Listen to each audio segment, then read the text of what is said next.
সকালে আমাদের দেশি মুরগির বাচ্চা আসবে 200 পিস। তাই রাত্রে কি কাজ টুক করে রেখেছি সেটুকু দেখাবো।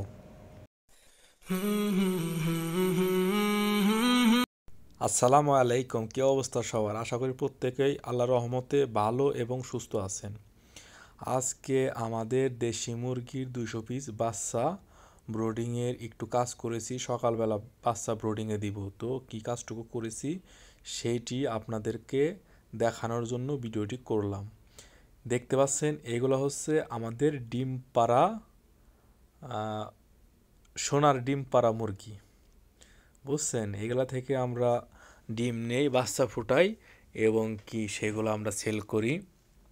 এটি হচ্ছে আমাদের সোনার ডিম পাড়ার মুরগি, আমাদের পিওর অরিজিনাল 100% দেশি মুরগি।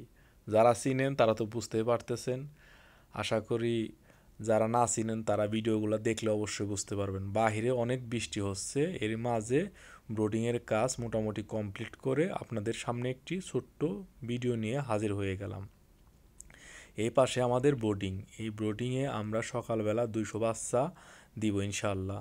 তো আপনারা দেখতে পারবেন, যারা কন্টিনিউ ভিডিও দেখেন তারা তো জানেনই আমরা এভরিথিং ভিডিও দেওয়ার চেষ্টা করি, সবসময় আপনাদের ভিডিও দেওয়ার চেষ্টা করি। যাই হোক, আমাদের ব্রোডিংয়ের কাজটি মোটামুটি কমপ্লিট হয়ে গেছে। দেখেন এখানে আমরা নিচে তুষ ব্যবহার করেছি, ধানের চিটা যেটাকে বলে, মানে ওই পলিশ আর কি, চিটা সিস্টেম আর কি। আর উপরে দেখতে পাচ্ছেন ওই পাটের যে বস্তাগুলো হয় ওইগুলো দিয়ে রাখছি। তো সকালবেলা যখন বাচ্চা দেবো দেখতে পারবেন সবাই।